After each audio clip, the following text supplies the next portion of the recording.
Time now for your forewarned weather with Cedric Haynes.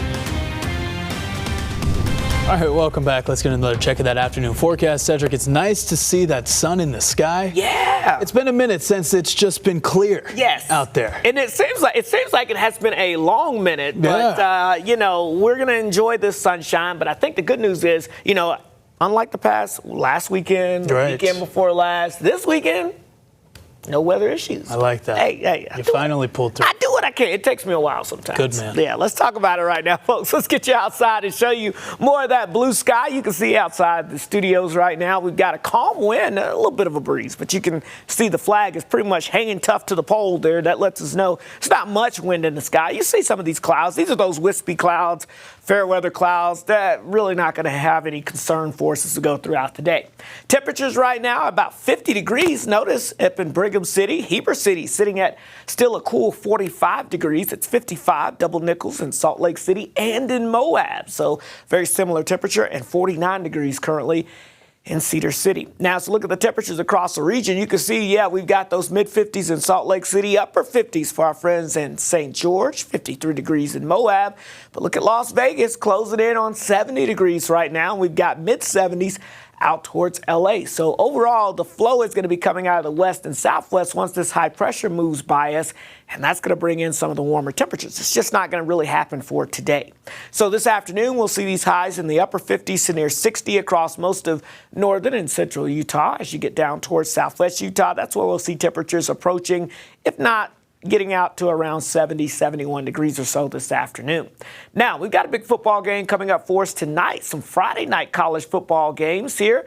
Utah State in action. San Jose State coming to town, and looking like the weather is going to be pretty nice out there with those mostly clear skies. But make sure you grab the team sweatshirt, the jackets, because we'll go from the mid-50s down through the low 50s at kickoff. And that means by the time we wrap up the game, we're looking at temperatures into the mid-40s. So, a little chill in the air for some football, but perfect for football weather, right?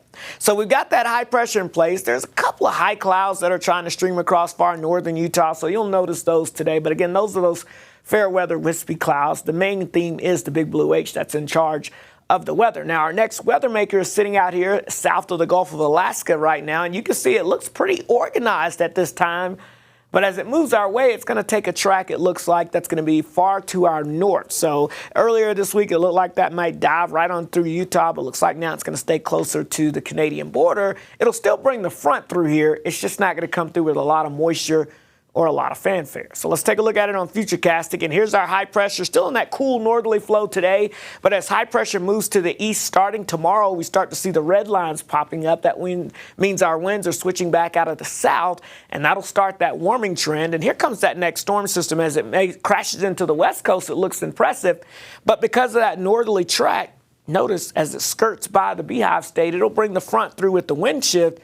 Maybe a spotty shower or two up towards Cache Valley, and that's going to be about it. So if you're making weekend plans like heading to the big BYU U of U game, I know a lot of folks are going to be heading down that way. Not too bad for tailgating, low 60s, but you'll notice it's starting to get a little cool by kickoff, and by the end of the game, temperatures into the low 50s going into the upper 40s. So make sure you, again, grab those sweatshirts and hoodies as you head out to the game. Overall, though, the weekend across the northern half of the state looking pretty good with mid-60s on Saturday, near 70 on Sunday. And then in southern Utah, we'll be in the mid to upper 70s, so some fantastic weather. Here's that very tiny chance of a passing shower Sunday night into Monday morning, primarily over towards Cache Valley and southwest Wyoming. Temperatures will be warming up, but it doesn't look like anything that's going to be too hot. So that's the good news as well. St. George, low 70s, mid 70s, upper 70s through the weekend, and then we're back into the mid to low 70s heading into next week, but a lot of sunshine. Meanwhile, the Wasatch Front will have low to mid 60s here heading into the weekend. We'll wrap up the weekend with temperatures near 70. A couple of morning isolated showers Sunday night into Monday morning, but otherwise heading into next week, temperatures in the 60s with a mixture of sun and clouds.